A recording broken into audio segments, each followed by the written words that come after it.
Muy buenas noches, mis amados hermanos y hermanas, que el Señor les bendiga. Qué privilegio podernos volver a reunir por este medio para compartir de la palabra de Dios. Vamos a orar antes de iniciar nuestro estudio en esta noche. Padre bendito, te damos gracias, Señor, en el nombre de Jesús por esta noche que tú nos permites reunirnos en armonía, Señor, y ahí envías tu bendición y vida eterna. Gracias, Señor, porque en tu plan perfecto de bendecirnos tú has determinado esta noche, Señor, para que nos podamos reunir a escudriñar tu palabra y traer bendición a nuestras vidas, Señor. En esta hora, Padre, venimos dándote alabanza, honra y gloria, porque tú no solo eres nuestro Dios, sino que eres nuestro Padre que tiene cuidado de cada uno de nosotros. Tú eres nuestro guardador desde ahora y para siempre.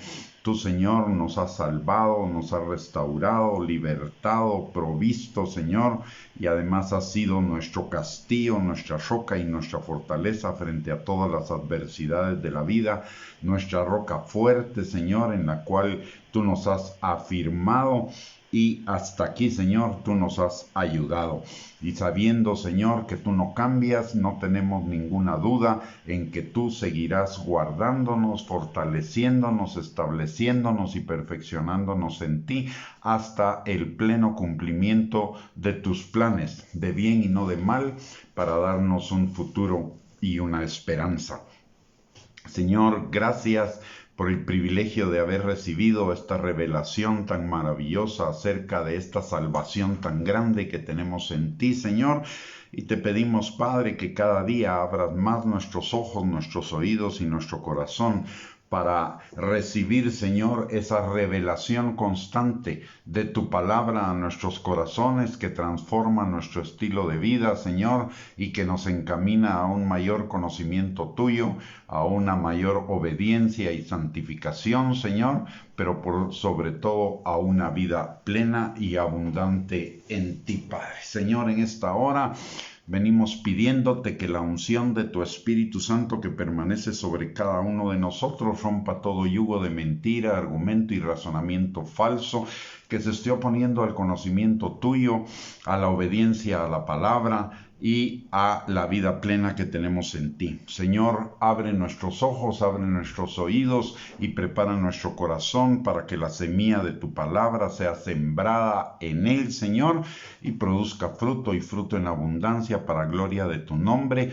principalmente, Señor, en lo que se refiere a los deleites y bendiciones de la oración. Todo te lo pedimos, Señor, en el nombre precioso y poderoso de nuestro amado Señor Jesucristo, en el nombre de Jesús. Amén y muchas gracias, Señor. Muy buenas noches, bienvenidos todos a esta transmisión. Un enorme privilegio el poder compartir con ustedes en esta noche y principalmente acerca de esas delicias, bendiciones y maravillas de el privilegio de la oración que Dios nos ha dado.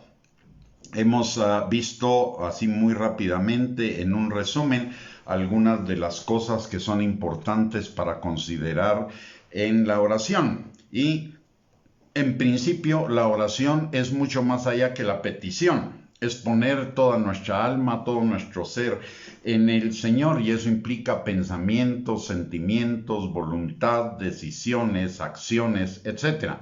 Es conectarnos con Dios en una comunicación y comunión constante.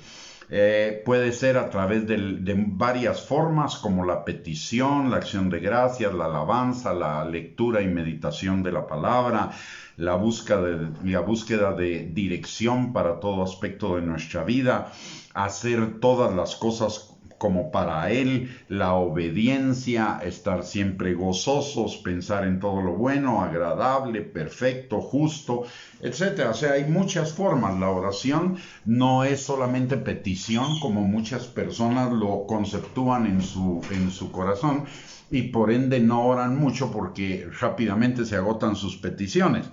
Por el otro lado, también la oración es un privilegio que no hemos comprendido mucho. Realmente la oración es un privilegio de los hijos de Dios. Quiere decir que la oración eficaz es exclusiva. para los hijos de Dios. La palabra en Proverbios capítulo 15, versículo 8 y versículo 29 nos dice que la oración de los justos es el gozo del Señor, más el sacrificio de los impíos es abominación. Eso nos está diciendo claramente que la oración es un privilegio de los hijos de Dios, un privilegio que nos permite entrar al trono de su gracia para encontrar misericordia y gracia para el oportuno socorro en todas las situaciones, no solo en peticiones, necesidades, en cuando estamos en problemas o situaciones adversas, sino en todas las áreas de nuestra vida, en todos los momentos y circunstancias de nuestra vida. Y por el otro lado, la oración es una necesidad de nuestra nueva naturaleza. Recordemos que la nueva naturaleza que Dios nos ha dado es conforme a la naturaleza de Dios, como nos enseña 2 de Pedro capítulo 1 versículo 4, que todas las cosas que pertenecen a la vida y a la piedad nos han sido dadas por su divino poder para que por ellas lleguemos a ser participantes de la naturaleza divina. Notemos lo que dice este pasaje. Todas las cosas que pertenecen a la vida y a la piedad, y la oración, la alabanza, la acción de gracias, la palabra, etcétera, son parte de esas cosas, nos han sido dadas. ¿Para qué? Para que lleguemos a participar de la naturaleza divina. Quiere decir que todas esas cosas desarrollan, fortalecen, perfeccionan, maduran, hacen crecer, fortalecen esa nueva naturaleza que tenemos en Cristo. Por lo tanto, además de un privilegio, es una necesidad de nuestra nueva naturaleza tener comunión con el Señor. Y no es como muchos la definen, una disciplina. Que sí requiere disciplina la oración, sí, porque tenemos que luchar contra nuestro ego, contra nuestro yo, contra esos pensamientos carnales que se oponen a la oración, porque nuestro peor enemigo, que es el ego, que es usado por el diablo, sabe que la oración nos lleva a la plenitud de vida, a una vida abundante, a una vida de poder en Cristo Jesús, y obviamente el diablo es el menos interesado en que eso suceda. Y entonces usa nuestro ego para distraernos o para separarnos de la oración. Por eso requiere disciplina, porque morir al yo, negar el yo, como nos lo manda la palabra de Dios, pues obviamente sí requiere un esfuerzo de nuestra parte y ese esfuerzo requiere una disciplina. Recordemos que la palabra de Dios dice que el reino de los cielos sufre oposición y solo los esforzados, los valientes, los disciplinados lo arrebatan. Por lo tanto, necesitamos esa disciplina, pero la oración en sí misma no es una disciplina, es un privilegio, una necesidad, un regalo de los hijos de Dios. El día de ayer hablamos también que la oración es entrar en la presencia de Dios, y entrar en la presencia de Dios significa hacernos plenamente conscientes de que Él está con nosotros y de que toda la plenitud de Dios está con nosotros. La palabra cuando oramos, la palabra nos enseña que la plenitud de Dios, las tres personas de la Trinidad, están presentes en nuestra oración. ¿Por qué? Porque oramos en el nombre de Jesús al Padre y ayudados y guiados por el Espíritu Santo, de acuerdo a lo que nos enseña Romanos 8:26 en la segunda parte. Entonces, cuando oramos, las tres personas de la Trinidad se manifiestan en nuestras vidas. Somos conscientes de la presencia de las tres personas de la Trinidad en nuestra vida, y esa conciencia de su presencia también tiene beneficios para cada uno de nosotros. Dice la palabra que de la presencia del Señor, en la presencia del Señor hay plenitud de gozo. Esa plenitud de gozo nos lleva a deleitarnos en ese gozo. Y la palabra también dice que cuando nosotros nos deleitamos en el Señor, Él nos concederá las peticiones de nuestro corazón. Otra bendición de ser conscientes de la presencia de Dios es lo que nos dice en la palabra en Isaías, en el capítulo en este momento no me acuerdo, creo que es 45:6, de que el Señor a través de la oración, de la intimidad, nos va a manifestar sus tesoros escondidos y sus secretos muy guardados. ¿Por qué decimos que es en la presencia del Señor, en la intimidad? Porque los secretos y los tesoros uno no se los muestra a cualquiera. Uno se los muestra a aquellos con quienes anda en intimidad. Entonces, en la intimidad, el Señor nos va a mostrar esos tesoros escondidos y esos secretos muy guardados. Ayer también hablamos acerca de la necesidad de que cuando oremos realmente tengamos una actitud de dependencia de Dios. No una actitud de mandarlo, ordenarle, exigirle, reclamarle, declararle. No, una actitud de humildad. Todas las demás actitudes que he mencionado son actitudes arrogantes. Y la palabra de Dios dice que Él resiste a los soberbios, pero da más gracia a los humildes.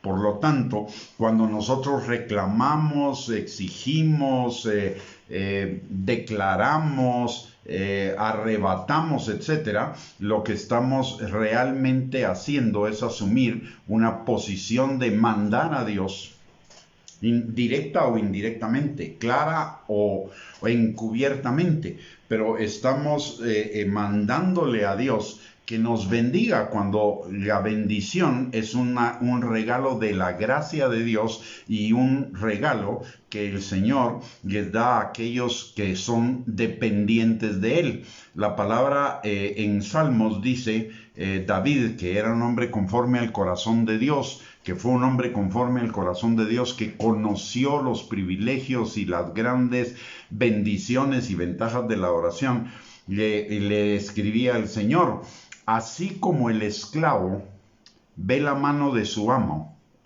o la esclava ve la mano de su ama, así yo vengo a ti. Y eso habla de una actitud de dependencia. Necesitamos no ser arrogantes, sino dependientes, reconocer que nada le es dado al hombre que no le sea dado del cielo. Esto nos lo enseña Juan capítulo 5, versículo 27. Lo mismo que Santiago capítulo 1, versículo 17. Toda buena dádiva y todo don perfecto desciende de lo alto, del Padre de las luces, en quien no hay mudanza ni sombra de variación. Ahora bien, para desarrollar esa actitud de dependencia del Señor que hace nuestra oración eficaz, necesitamos la humildad. Necesitamos realmente un corazón humilde, y la humildad va unida a la dependencia de Dios. ¿Por qué? Porque la humildad es reconocer nuestra necesidad y nuestra dependencia absoluta delante de Él, así como nuestra falta de merecimientos para que Él escuche, y más aún para que responda a nuestra oración. Y déjeme decirle algo acá que corrobora o que afirma o consolida esto. Primero que nada, la palabra de Dios nos enseña que no solo las nuestras, sino aún de la gente del mundo, todas las vidas de cada uno de nosotros fueron establecidas por Dios desde antes de la fundación del mundo, de acuerdo a lo que nos enseña el Salmo 139, versículos 13 al 16, y también Hechos capítulo 17, versículos del 26 al 28. O sea, toda nuestra vida está bajo el plan, el control y la dependencia de Dios. Entonces, cuando nosotros nos reconocemos dependientes de Dios, no estamos simulando, o no estamos fingiendo, o no estamos hablando de una situación utópica o de una situación posible. Estamos reconociendo una situación real. El Señor nos diseñó desde antes de la fundación del mundo. Somos hechura suya, creados en Cristo Jesús para buenas obras, las cuales Él preparó de antemano para que anduviéramos en ellas. Eso nos lo enseña Efesios capítulo 2, versículo 10. hechura suya, creados en Cristo Jesús para buenas obras, las cuales Él preparó de antemano para que anduviéramos en ellas. Entonces, la humildad es la derivada de reconocer que toda nuestra vida está bajo el control y la dependencia de Dios. Por eso el Señor Jesucristo en Juan capítulo 15, versículo 5 nos dice que separados de Dios nada podemos hacer. Entonces, la humildad es reconocer esa necesidad de que todo lo que nosotros recibimos, de que nada nos es dado, sino nos es dado del cielo, por un lado. Y por el otro lado, nos lleva a reconocer también que todas esas cosas no las merecemos. No es porque oremos bien, no es porque sirvamos al Señor, no es porque seamos perfectos, no es porque seamos super, hiper, mega espirituales, ni nada por el estilo. Es por amor a Él, por su gracia. Recordemos lo que dice Santiago 1:17.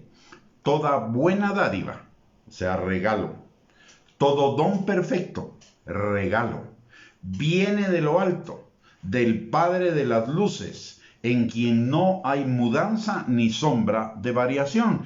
Quiere decir, todo lo que Él nos da es un regalo de su gracia, no lo merecemos.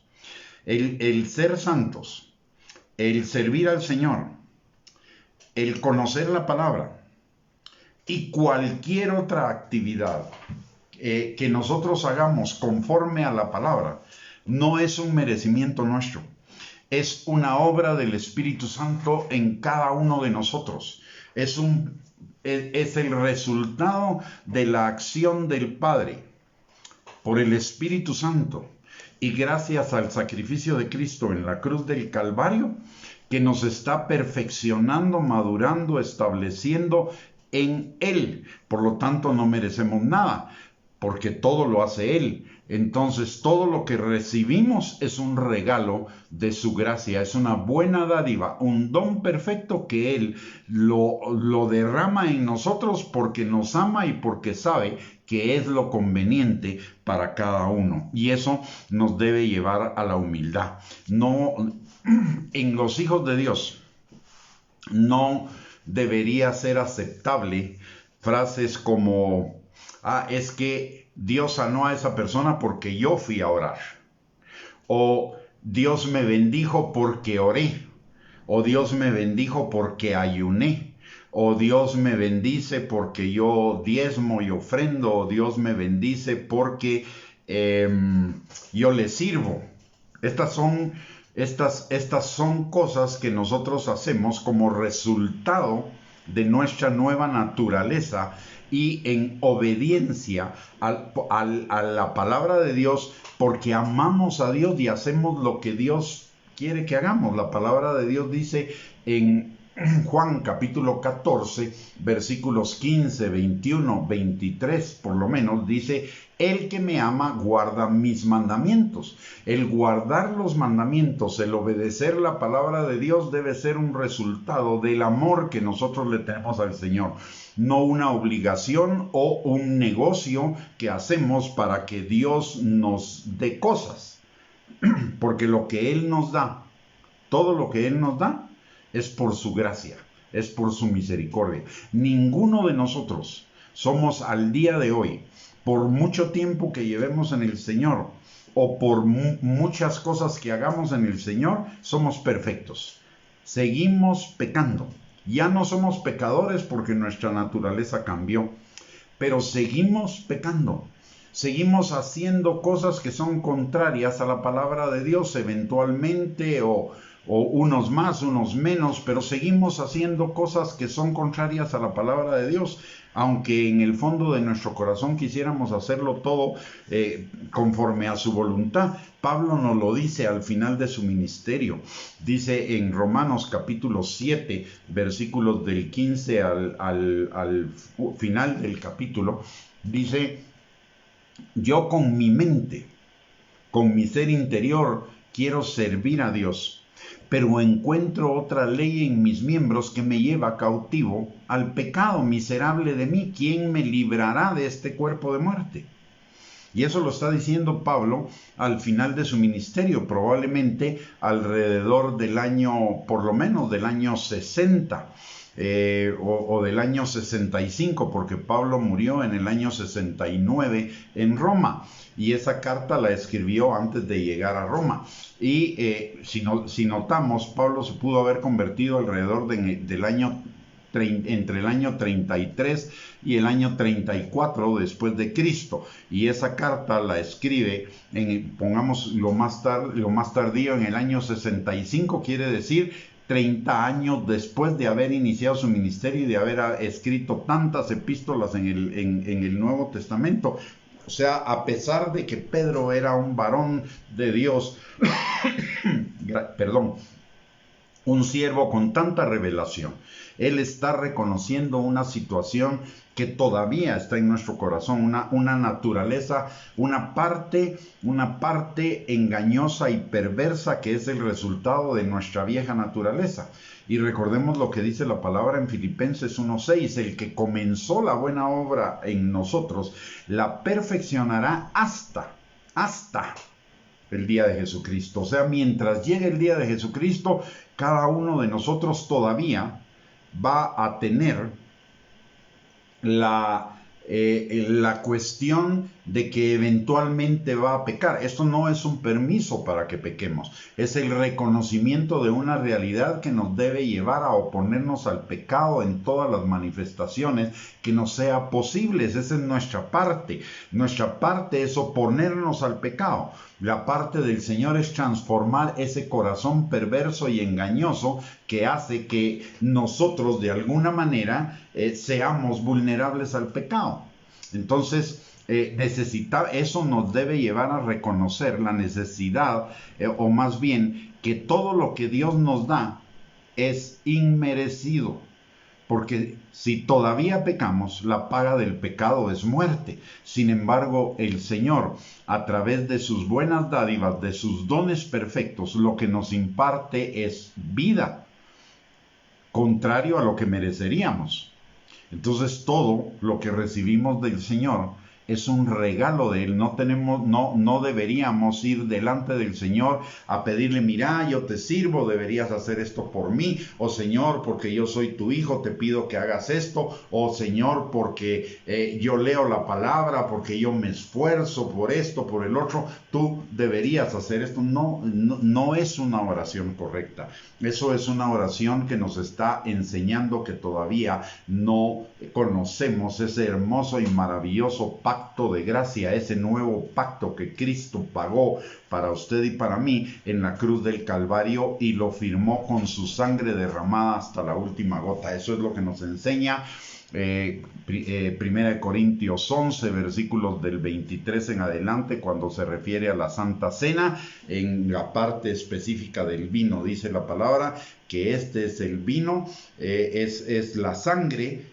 de Cristo, es la representación de la sangre de Cristo que nos recuerda el nuevo pacto, el pacto de gracia, bajo el cual vivimos y del cual Efesios 1:3 al 14 por lo menos nos da un testimonio concentrado de ese pacto de gracia, que es amor al 100%, aceptación al 100%, bendición al 100%, propósito al 100%, identidad como hijos de Dios al 100%, para la alabanza de la gloria de su gracia, no para la alabanza de la gloria de cada uno de nosotros como merecedores, sino para la alabanza de la gloria de la gracia de Dios como inmerecedores de esas bendiciones. Entonces, la humildad es saberse, reconocerse y por encima de ello ser verdaderamente pobres en espíritu.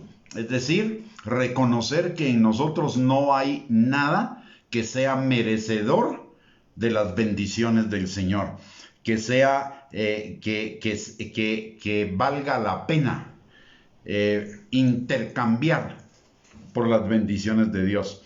Dios, si algo aborrece, es el orgullo, la arrogancia, la altanería, la autojusticia, la falsa humildad. Eso lo encontramos a lo largo de toda la Biblia. Si usted tiene un programa de Biblia en su celular o en su computadora, por curiosidad, busque en la concordancia que generalmente traen todas las Biblias, o existe la posibilidad en todas las Biblias que están en sistema electrónico, busque en la concordancia la palabra soberbia, y después orgullo, y después jactancia, y se va a dar cuenta la cantidad de veces que la palabra de Dios menciona esas tres palabras, y siempre las menciona en sentido negativo, en sentido punitivo, digámoslo así, de parte del Señor. Y de hecho lo vemos en Santiago capítulo 5, versículo 6. Dice la palabra que Dios resiste a los soberbios, pero da gracia a los humildes. Y en Primera de Pedro, capítulo 5, versículo 5, dice exactamente lo mismo, que Dios resiste a los soberbios, pero da más gracia a los humildes. Notemos esto. Cuando Dios resiste a los soberbios, quiere decir que a los soberbios no les da nada. Pero Dios da mayor gracia, mayor bendición a los humildes, a los que reconocen que no hay nada en ellos que merezca las bendiciones del Señor y que son total y completamente dependientes de Él. Eso va a traer una mucho mayor bendición. Todas nuestras oraciones que recurren a otra cosa que no sea solo la gracia y la misericordia de Dios como motivos para que Él nos escuche y nos responda, aunque sean escuchadas en el cielo, no van a ser respondidas, sino que van a ser resistidas, porque Dios resiste la soberbia y a los soberbios. Las oraciones de este tipo, estas oraciones que están motivadas, muchas veces ni siquiera somos conscientes de ello, sino porque escuchamos de alguien que dijo que había que hacerlo de esa manera y entonces nosotros lo seguimos sin escudriñar las escrituras.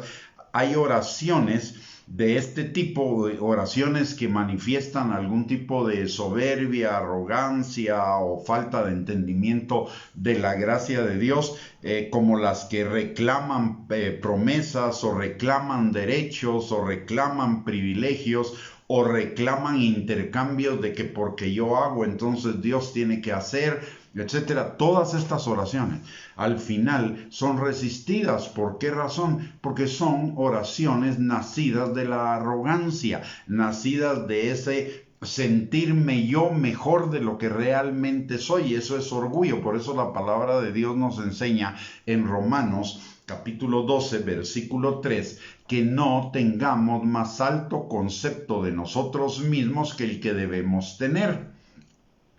Y eso implica situarnos en la realidad de lo que la palabra de Dios dice.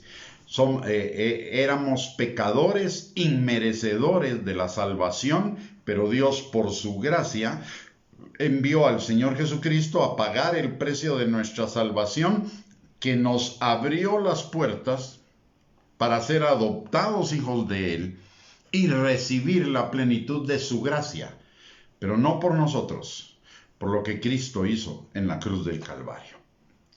La salvación, y esto es algo importante que también muchos de nosotros no hemos entendido. La salvación no es algo que ocurre solo el día que nosotros reconocemos al Señor Jesucristo como nuestro Señor y Salvador. La salvación es una realidad que vivimos todos los días, desde el momento en el cual hicimos el reconocimiento por el Espíritu Santo de el Señor Jesús como nuestro Señor y Salvador. O sea, todos los días vivimos la salvación. La salvación equivale a tener vida eterna y todos los días tenemos vida eterna. El gran problema que no hemos entendido es que no vivimos en la plenitud de la vida eterna todos los días de nuestra vida porque no hemos renovado nuestro entendimiento. Y muchas veces porque ni siquiera nos hemos dado cuenta que la vida eterna comenzó en el momento de la salvación para cada uno de nosotros, y que se debe ir perfeccionando mientras estamos en la vida terrenal, y que se perfeccionará plenamente cuando lleguemos a la presencia del Señor y partamos de este mundo. Entonces, para vivir esa vida eterna, esa salvación, es por gracia, no por merecimientos. Desde el momento en que usted y yo somos salvos, en adelante, por la eternidad, vamos a vivir bajo la gracia de Dios, no bajo nuestros merecimientos, bajo la gracia de Dios.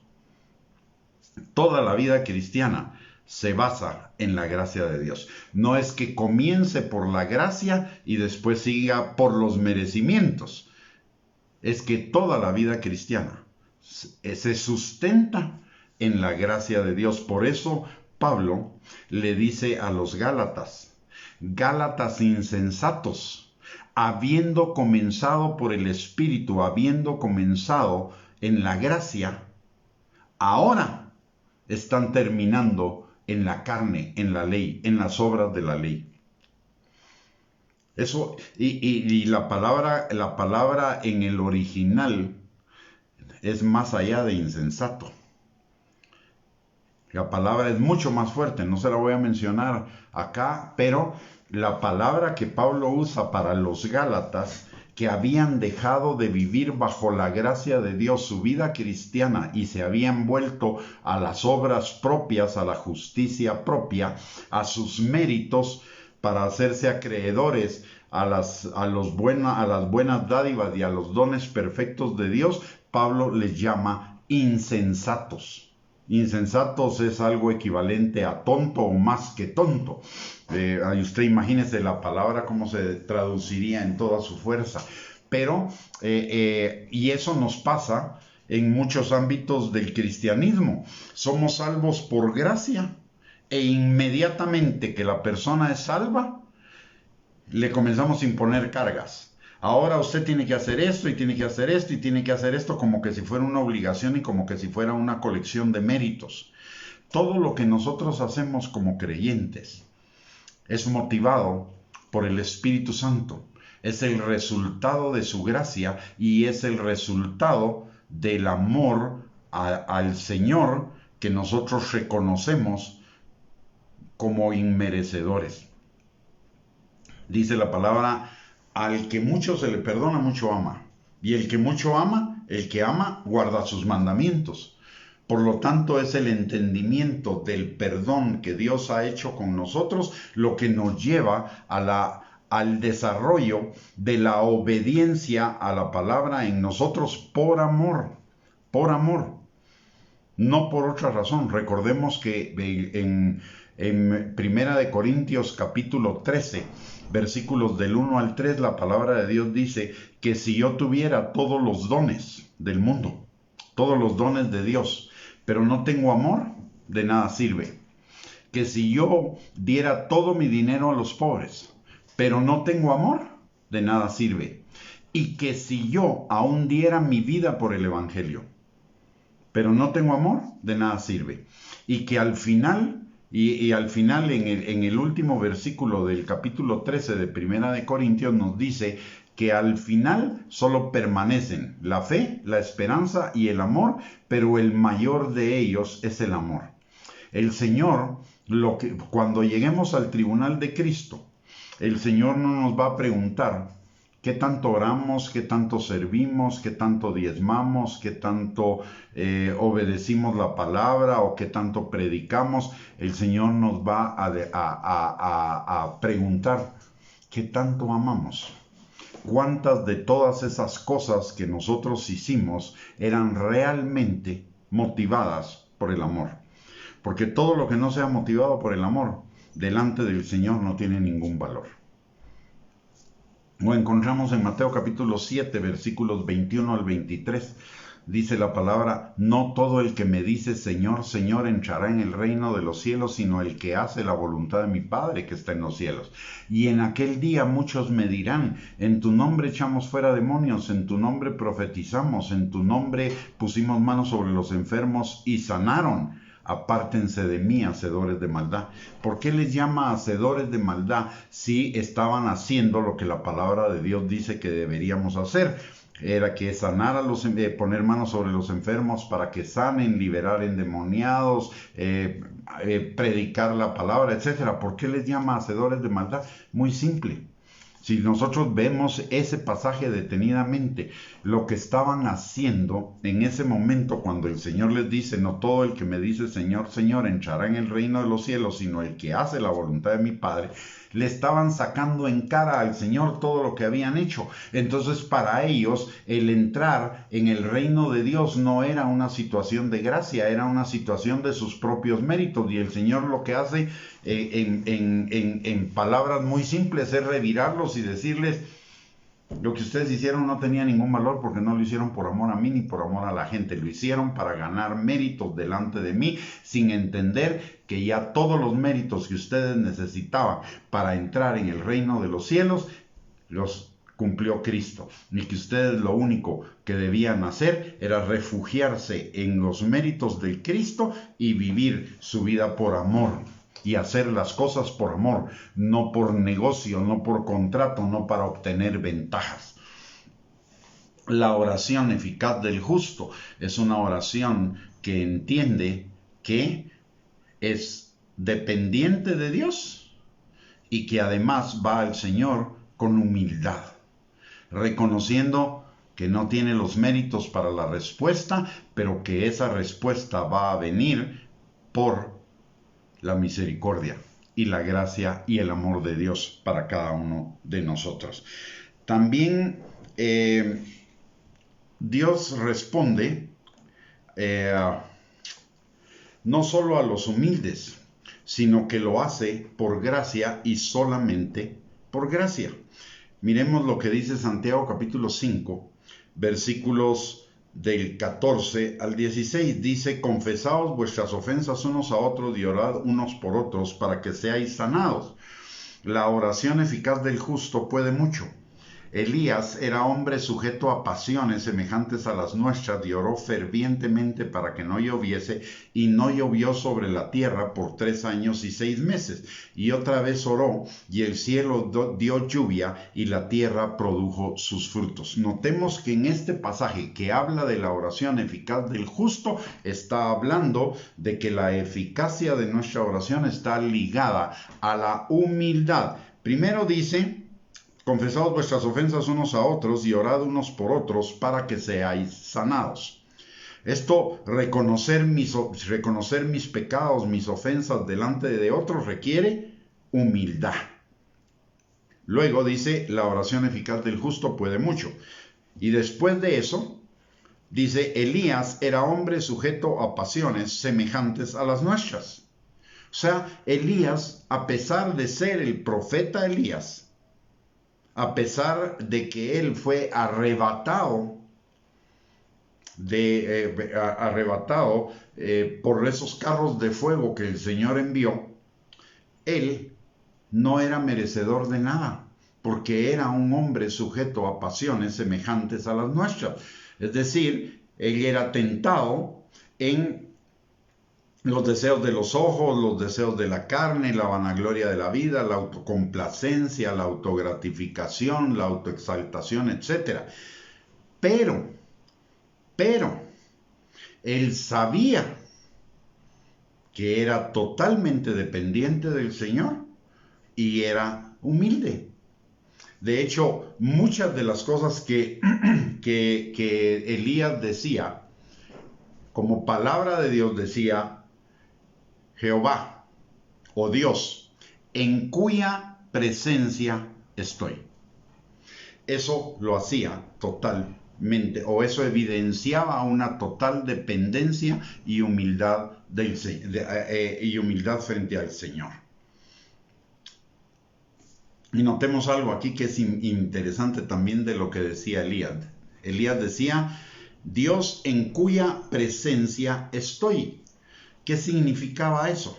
No significaba que todo el tiempo estaba de rodillas y clamando, gimiendo, pidiendo, no. Significaba que él estaba en conexión permanente con el Señor, que era consciente de la presencia del Señor alrededor de él, que el Señor no lo dejaba y no lo desamparaba y establecía una permanente comunión con él. Por eso su oración era eficaz. ¿Por qué? Porque él conocía y hacía la voluntad de Dios que recibía en la comunión con él, en esa presencia, en esa intimidad con el Señor. Así que aquí vemos un testimonio de que es la humildad y la dependencia del Señor lo que responde a nuestra oración, lo que hace que nuestra oración sea eficaz. No depende de mí, depende de su gracia. Pero sí requiere mi dependencia y mi humildad frente al Señor.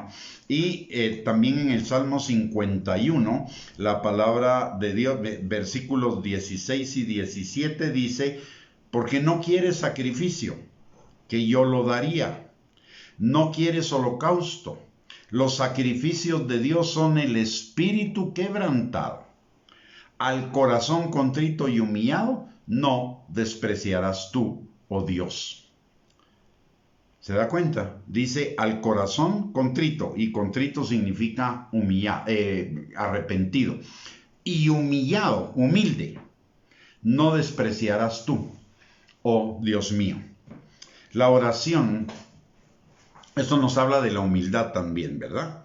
Muy bien, ahora vamos a pasar a otra parte de este tema, y es que debemos recordar que la oración no es una iniciativa nuestra. La oración es una iniciativa del Señor que ha puesto en nuestra naturaleza la necesidad de comunicarnos con Él. Eclesiastés capítulo 3 versículo 11 nos enseña que todo lo hizo Dios hermoso en su tiempo y ha puesto eternidad en el corazón de ellos sin que alcance el hombre a entender la obra que ha hecho Dios desde el principio hasta el fin. Notemos esa parte que dice que Dios ha puesto eternidad en el corazón de ellos. O sea, Dios cuando nos creó a su imagen y semejanza.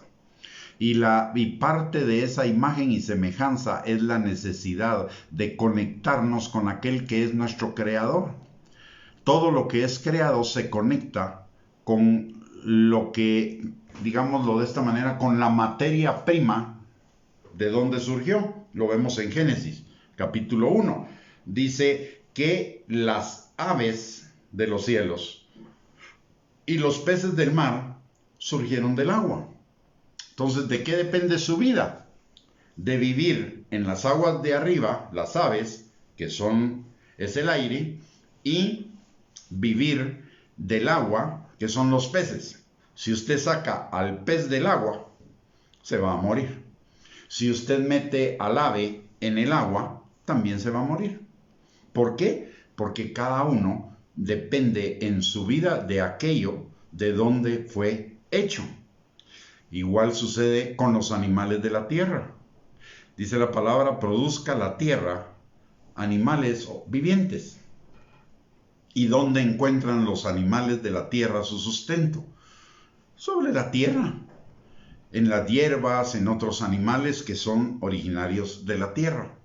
Ahora llevemos esto al hombre. ¿Qué dice la palabra?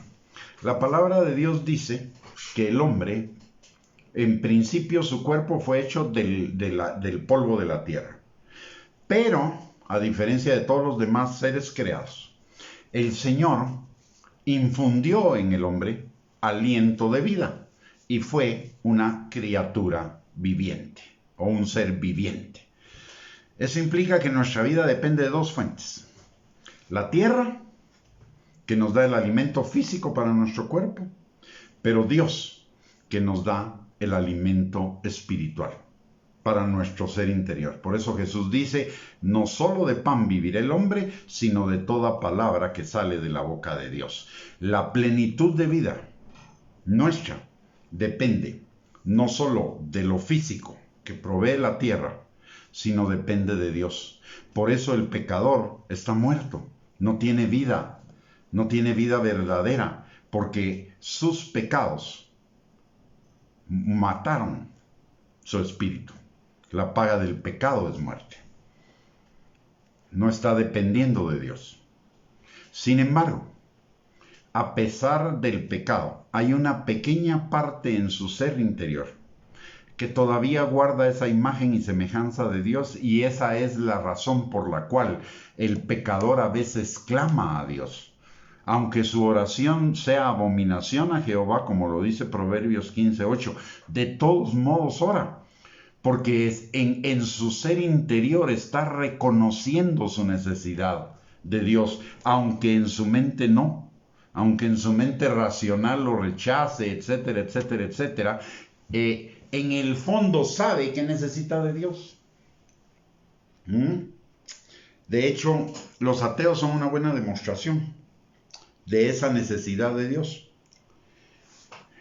Y usted me dirá, pero ¿por qué los ateos si ellos niegan a Dios? Precisamente porque niegan a Dios. Le voy a hacer una pregunta. ¿Usted escribiría libros y libros y libros acerca de la no existencia de gatos rosados?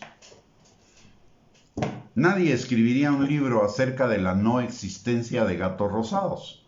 ¿Por qué? Porque no existen. ¿Por qué hay tantos libros que pretenden negar a Dios si Dios no existiera? No vale la pena invertir el tiempo en negar algo que no existe. Entonces, ¿por qué tantos libros que escriben los ateos acerca de la negación de Dios? Porque reconocen en el fondo de su corazón que Dios existe, pero no se quieren rendir a Él, como lo dice Juan capítulo 3, versículos del 18 al 20, que los que no vienen a la luz, los que no vienen a la salvación, es porque no quieren que sus obras sean confrontadas, que su pecado sea confrontado. Saben que están en pecado, pero quieren seguir viviendo en pecado. Entonces, simple y sencillamente, niegan la salvación en Cristo, niegan a Dios. Así de sencillo. Entonces, en la oración nos conectamos con Dios, pero no es una iniciativa nuestra tampoco. La oración es una iniciativa de Dios que estableció en nuestro corazón esa necesidad, porque Él sabe que esa necesidad va a fortalecer, perfeccionar, establecer nuestra nueva naturaleza. La va a madurar, la va a desarrollar. Entonces, Él toma la iniciativa de poner ese anhelo. Por eso la palabra dice que Él pone el querer como el hacer por su buena voluntad. Por eso tampoco me puedo jactar de que oro horas o de que yo oro al Señor. Yo no me puedo jactar de eso. ¿Por qué? Porque no es mi iniciativa, es la iniciativa del Señor. Para eso me llamó el Señor. Es parte de su propósito para mi vida. Para unos más, para otros menos, eso es independiente. Pero el orar es una necesidad que Dios implanta en mi corazón como resultado de esa naturaleza y de esa imagen de Él en mí, que es la que me hace un ser humano. Entonces tampoco me puedo jactar de cuánto oro o de lo que oro, porque no es mi iniciativa, es la iniciativa del Señor que puso el querer como el hacer por su buena voluntad en mi corazón. Y recordemos que cuando hablamos de oración no estamos hablando solo de ponernos de rodillas a pedir al Señor, estamos hablando de la oración en el sentido más completo de la palabra, que es poner todo mi ser en conexión con mi Padre Celestial en el nombre de Jesús a través del Espíritu Santo. Es decir, entrar en una comunión y en una comunicación constante con la plenitud de Dios. Y la palabra nos confirma esto del anhelo de que la oración es la iniciativa de Dios. En Santiago capítulo 4, versículo 5 al 10, la palabra de Dios dice: ¿o pensáis que la Escritura dice en vano, el Espíritu que Él ha hecho morar en nosotros nos anhela celosamente? Pero Él da mayor gracia. Por esto dice: Dios resiste a los soberbios y da gracia a los humildes. Someteos pues a Dios, resistid al diablo y huirá de vosotros. Acercaos a Dios y Él se acercará a vosotros. Pecadores, limpiad las manos, y vosotros los de doble ánimo purificad vuestros corazones. Afligíos y lamentad y llorad, vuestra risa se convierte en lloro y vuestro gozo en tristeza. Humillaos delante del Señor y Él os exaltará. Notemos algunas cosas acá. Primero, que Él nos anhela celosamente. El Espíritu que Él ha hecho morar en nosotros nos anhela celosamente. O sea, anhela tener esa comunión con nosotros, esa intimidad con nosotros. En segundo lugar, Él dice que cuando nosotros estamos conscientes de que no es por nuestros méritos, sino que es por su gracia y que somos dependientes de Él, entonces vamos a tener mayor gracia, porque Él resiste a los soberbios y da mayor gracia a los humildes. Y segunda cosa dice, someteos pues a Dios, o sea, oremos, mantengamos esa comunión con el Señor, esa comunicación con el Señor. ¿Por qué?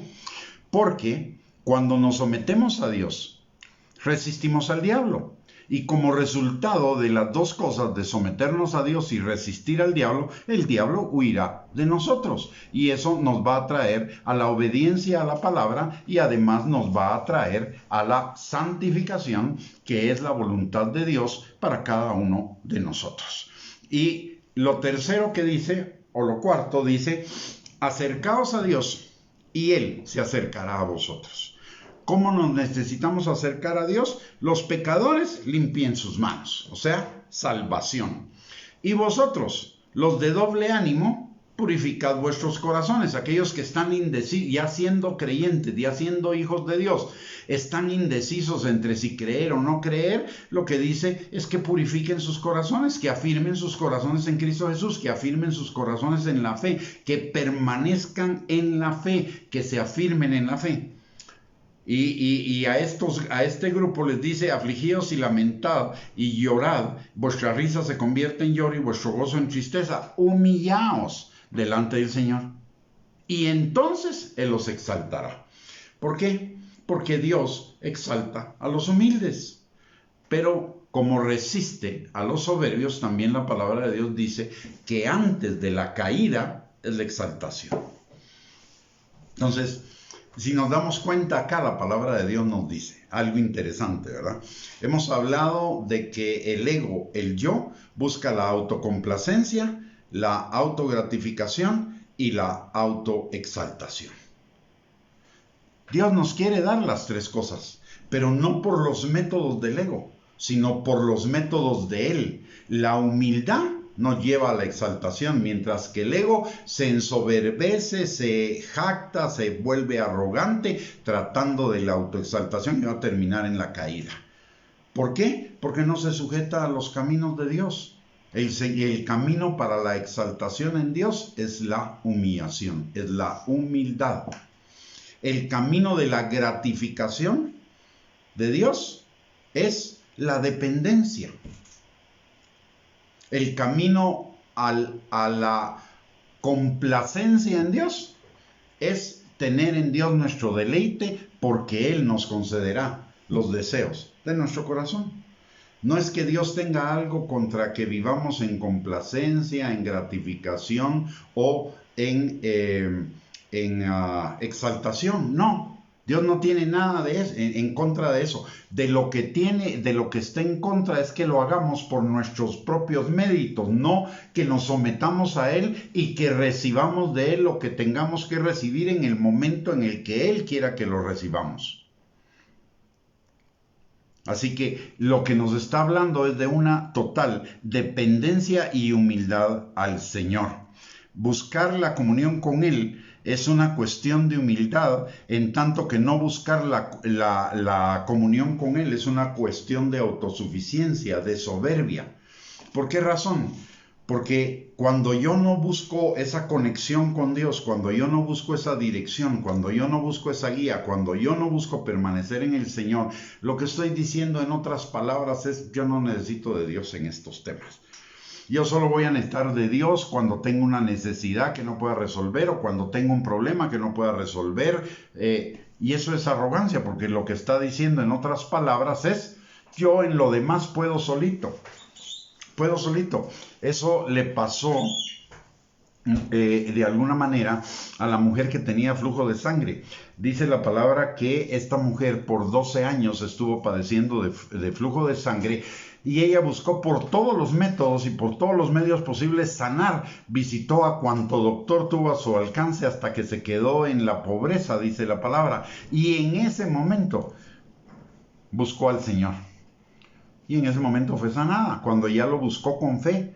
Pero ¿qué fue lo que pasó durante 12 años? Ella sufrió de ese flujo de sangre durante 12 años porque no fue con el Señor como su primer recurso. Ella usó primero sus recursos y todos los métodos a su alcance para ver si solucionaba el problema, y cuando llegó a lo último, entonces procedió a buscar al Señor.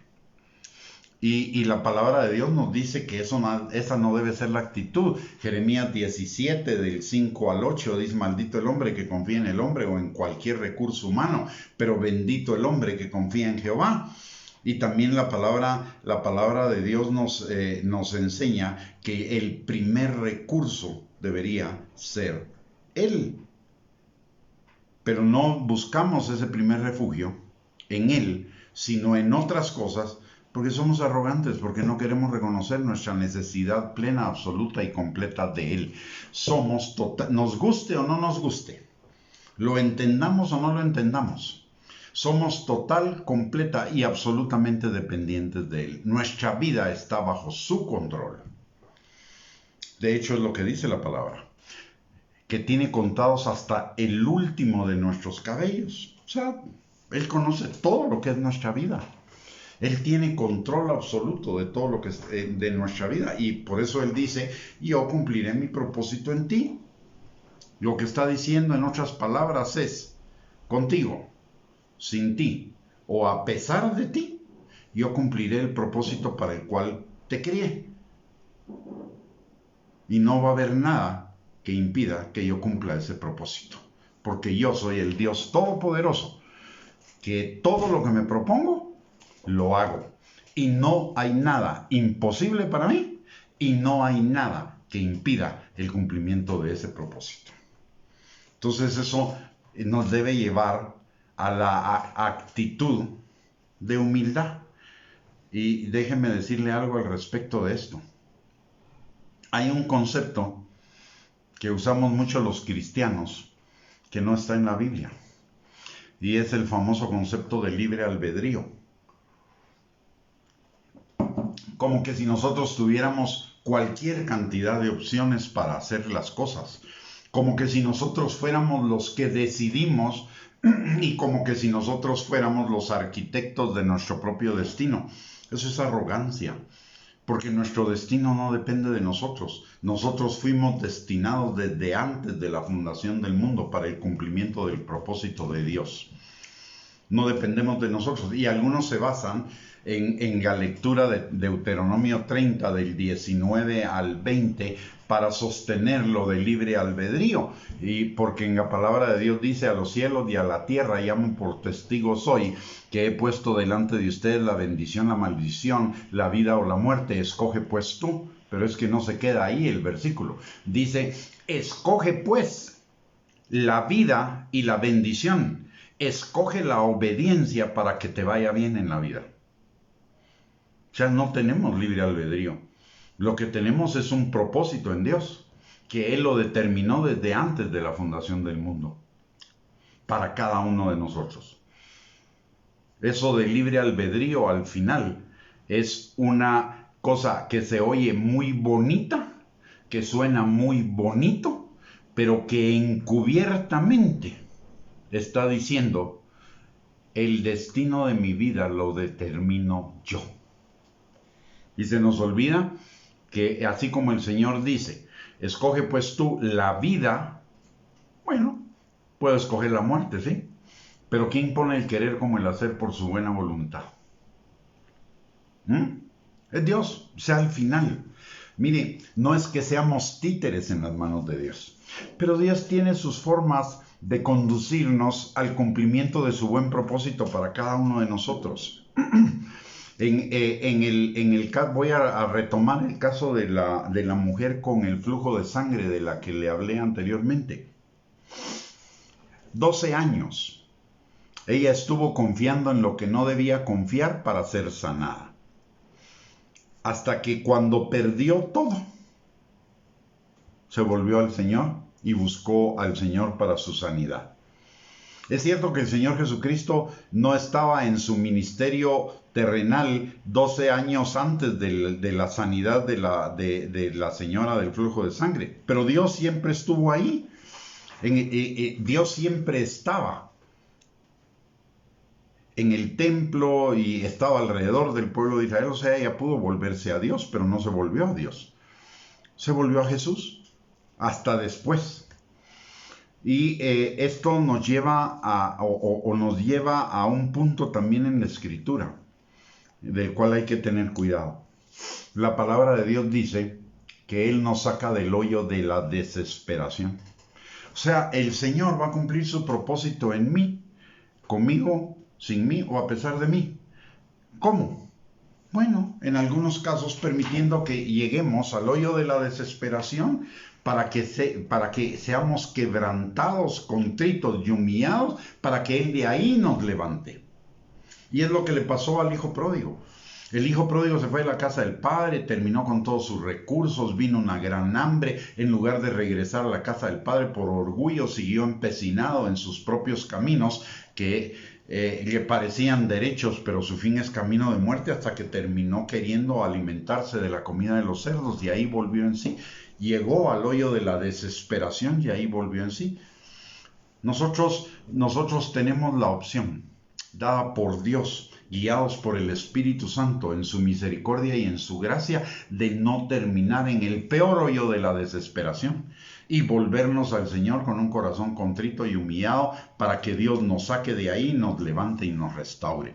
Pero eso, como les dije, requiere la dependencia del Señor, ser conscientes de la dependencia del Señor y además de ser humildes delante del Señor. Así que, mis amados hermanos, necesitamos para que nuestra oración sea eficaz, y no por nuestros méritos, y vuelvo a decir, no por nuestros méritos, sino por su gracia, que reconozcamos en nuestro corazón que somos total y completamente dependientes de Dios. Y eso nos va a llevar a buscar esa cercanía con el Señor, esa comunión, esa intimidad constante, ese orar sin cesar en todas las posibles manifestaciones de la oración. Y en segundo lugar, necesitamos acercarnos a Él con un corazón contrito y humillado, humilde, porque ese es el corazón que le agrada al Señor. Y una observación final en relación con esto de la humildad. Ni aún teniendo pecado, debería ser un motivo para alejarnos de Él, para no acercarnos a Él. Es más, el pecado debería ser una motivación para acercarnos a Él, para obtener su perdón, su limpieza y su gracia y misericordia para con nosotros. La palabra de Dios dice en 1 Juan capítulo 1, versículos 9 al 10, que si alguno tuviere pecado, abogado, intercesor, ayudador, tenemos a Jesucristo nuestro Señor, quien es fiel y justo para perdonarnos y limpiarnos de toda maldad. A través de la búsqueda de esa comunión con el Señor, vamos a ser llevados a pedir perdón, y pidiendo perdón vamos a ser perdonados, pero también vamos a ser limpiados de la maldad. Hay muchísimos hermanos que por el legalismo, la condenación, lo que dicen los demás cuando pecan, se alejan del Señor sin darse cuenta que el camino es al revés. Si estoy pecando, es porque no me estoy sometiendo a Dios. Y si no me estoy sometiendo a Dios, necesito regresar a ese sometimiento, a esa búsqueda, a esa comunión, porque esa comunión me va a fortalecer y me va a impedir seguir cayendo en pecado, y finalmente voy a vencer el pecado, como dice Santiago capítulo 4, versículo número 6. Entonces, por ninguna razón Cuando nos demos cuenta que voluntaria o involuntariamente hemos pecado, no nos alejemos del Señor, al contrario, acerquémonos con un corazón arrepentido y con un corazón humilde a pedirle perdón al Señor, a refugiarnos en su gracia y en su misericordia. Y el Señor, que es dador de toda buena dádiva y de todo don perfecto, nos perdonará, y no solo nos perdonará, sino que nos limpiará de nuestros pecados y nos restaurará y nos levantará. Muy bien, mis amados hermanos, hemos llegado al final del tiempo para esta enseñanza. Si esta enseñanza ha sido de bendición para su vida, le agradecería si la puede compartir con sus contactos en las redes sociales para que también ellos sean bendecidos. En segundo lugar, le recuerdo que tenemos a su disposición nuestro canal de YouTube a nombre de @GustavoBianchi, para que usted pueda acceder a muchas más enseñanzas para que edifiquen, exhorten y fortalezcan su fe y nos preparen para la pronta venida de Cristo. Aparte de ello, también tenemos otro recurso que es la página web www.reyesysacerdotes.net, donde también hay una buena cantidad de estudios para edificación de su vida. Finalmente les recuerdo que el día de mañana tenemos otra transmisión. Vamos a seguir desarrollando este hermoso y maravilloso tema de la oración con otros aspectos que implican la oración. Así que lo esperamos, solo que la transmisión de mañana, aunque vamos a dar el aviso, la transmisión de mañana va a ser a las 8:30 de la noche.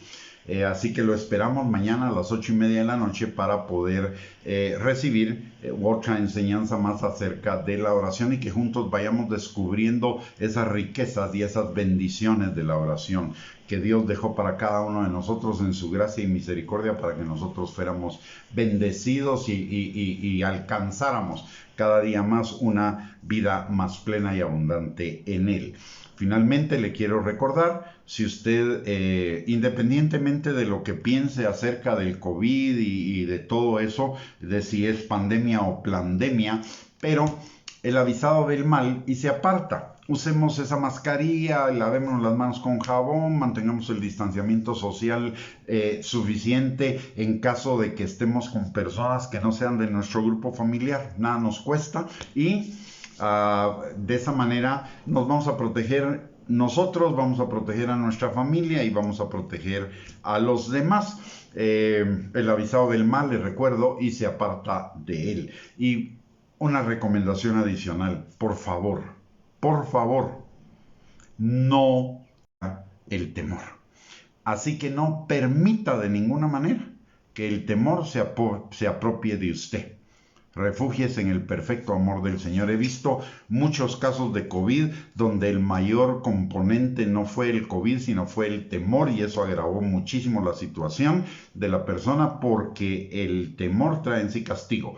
Y el mundo, a través de los medios de comunicación, redes sociales, etcétera, lo que nos está martillando es temor, temor, temor. Así que no caigamos en el temor. Perdón por la suspensión pero hubo un apagón de luz aquí que afectó la red. Vamos a terminar esta enseñanza orando. Amén.